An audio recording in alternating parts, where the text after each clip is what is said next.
Halo semuanya, aku Eri dan langsung aja lah ya. Selamat datang di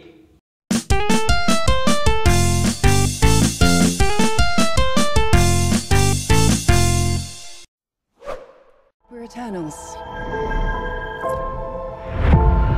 We came here 7,000 years ago. Hari ini aku akan ngomongin film Marvel yang baru aja tayang di bioskop tanggal 10 kemarin, berjudul Eternal. Emang udah telat sih, tapi seperti kata pepatah, lebih baik tidak daripada sama sekali. Atau ya gitulah pokoknya, kalian paham lah ya. The Eternals bercerita tentang sekumpulan superhero, yaitu Eternals, yang diutus oleh Celestial, yaitu pencipta mereka, untuk melindungi manusia dari para Deviant. Berabad-abad setelahnya, ketika semua yakin bahwa Deviant sudah tidak hadir, sudah tidak ada, mereka muncul kembali, mengakibatkan para Eternals harus keluar dari persembunyian mereka dan melawan para Deviant. Dan juga ada beberapa ancaman yang tidak diketahui. Film ini disutradarai dan ditulis oleh Chloe Zhao dan dibintangi oleh Angelina Jolie sebagai Tena, Salma Hayek sebagai Ajak, Gemma Chan sebagai Cersei, Don Lee sebagai Gilgamesh, terus ada juga Barry Keoghan sebagai Druig, Richard Madden sebagai Ikaris, terus Liam McHugh sebagai Sprite, Lauren Ridloff sebagai Makari, terus ada juga Kumail Nanjiani sebagai Kingo, dan juga Henry sebagai Patos. Nah, selain itu ada juga Kit Harington sebagai Dan Whitman atau Black Knight. Selain itu ada juga dua tokoh yang harusnya di film selanjutnya mengambil peran penting, yaitu Harry Styles sebagai Eros atau Star Fox dan juga Patton Oswalt sebagai Pete the Troll. Di film ini kita benar-benar diajak keliling dunia, mulai dari London, India, Australia, Peru, Amazon, bahkan hingga ke Mesopotamia. Dan setiap tempat benar-benar diperlihatkan keindahannya dalam film ini. Seperti film Marvel biasanya, adegan action adalah adegan yang paling banyak dan paling dipersiapkan dengan matang. Nah, di film ini juga bisa dikatakan adegan actionnya sangat-sangat dipikirkan dengan benar-benar matang. Apalagi dengan tambahan-tambahan efek-efek visual yang bisa dikatakan memanjakan mata sekali sih. The Eternals memang tidak akan membuat kita kebosanan di tengah-tengah berjalannya film. Namun sebagai pecinta Marvel, sayangnya film ini juga tidak akan memberikan kita perasaan apapun sepanjang filmnya. Namun jika film ini hanya ditonton sebagai hiburan semata, film ini cocok banget buat kalian tonton. Modifikasi di cerita Eternals ini bisa aku katakan berani, karena benar-benar bisa dikatakan berbeda banget sama komiknya. Seperti contohnya originnya. Origin mereka sebenarnya tidak benar-benar ujuk-ujuk terus dikirim ke bumi, tapi ada sejarah berjuta-juta tahun sebelum mereka ke bumi. Itu tidak diceritakan di MCU. Terus tujuan mereka yang sebenarnya kenapa mereka harus melindungi bangsa manusia dari Deviant dan lain-lain, itu sebenarnya adalah tujuan yang ada di MCU. Sedangkan di komik tujuannya mereka adalah untuk bagaimana cara mereka berevolusi untuk menjadi lebih baik lagi.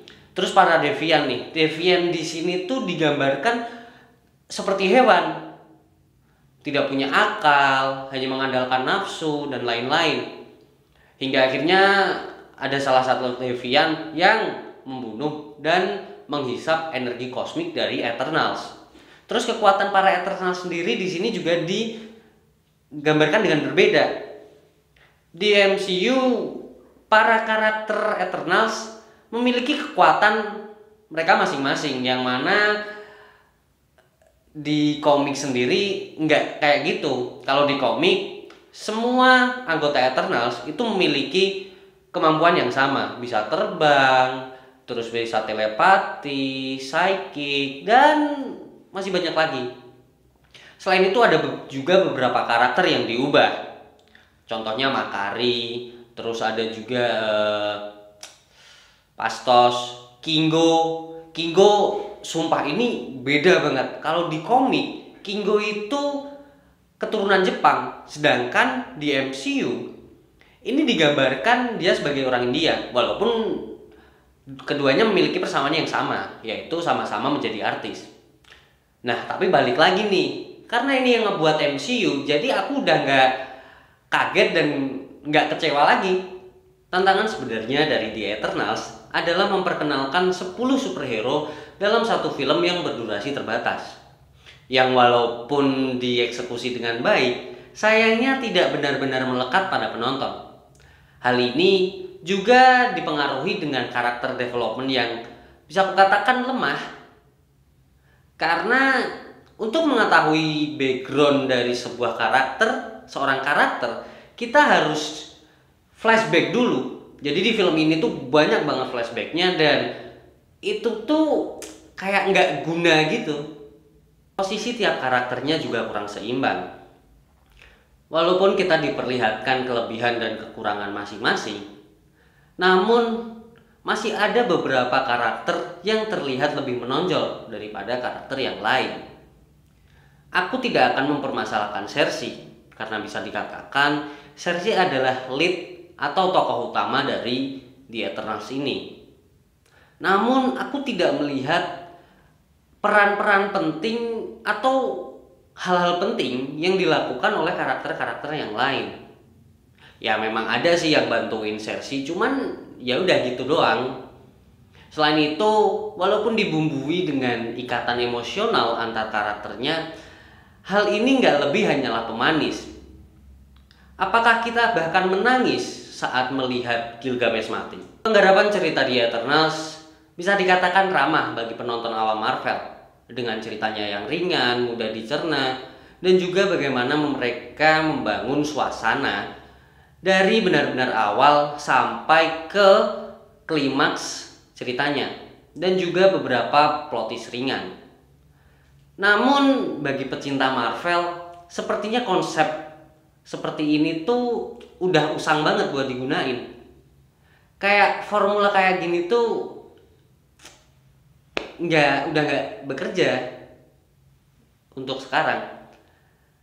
Nah, kalau Marvel berpikir bereksperimen dengan Eternal adalah hal yang bagus, ide yang bagus, kayaknya mereka harus berhenti sejenak dan memperbanyak membaca komik. Seperti film Marvel yang lain, di film ini diselipkan beberapa jokes, lelucon dan komedi yang bisa kukatakan referensinya tuh mudah untuk dipahami, sehingga orang-orang yang tidak nonton Marvel pun bisa paham dengan hal ini. Was this even made of vibranium? Fall collection. IKEA. Ngomongin komedi nih, kayaknya di Eternals ini nggak jauh-jauh dari parodinya Justice League. Gimana enggak? Karena Ikaris itu mirip banget sama Superman. Terus Makari juga mirip banget sama The Flash. Apalagi Tena. Tena itu mirip banget sama Wonder Woman. Dan juga beberapa hal lain yang emang kayaknya tuh niat banget buat nyinggung DC. Apalagi Justice League. Nah, dari semua hal yang kukatakan tadi, harusnya Eternals ini bisa menjadi lebih baik lagi. Bukan berarti Eternals jelek, namun bisa kukatakan kalau Eternals adalah satu-satunya film MCU yang biasa aja untuk saat ini. Nah, maka dari itu kami sepakat untuk memberi nilai 6/10. Terima kasih sudah menonton video ini.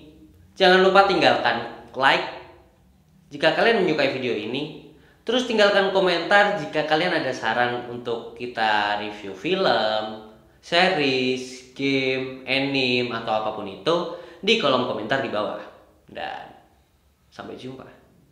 Tahu gak sih, di post credit itu kan si Din itu kan ngeliatin pedang tuh. Nah terus kan ada yang ngomong tuh, ternyata yang ngomong itu si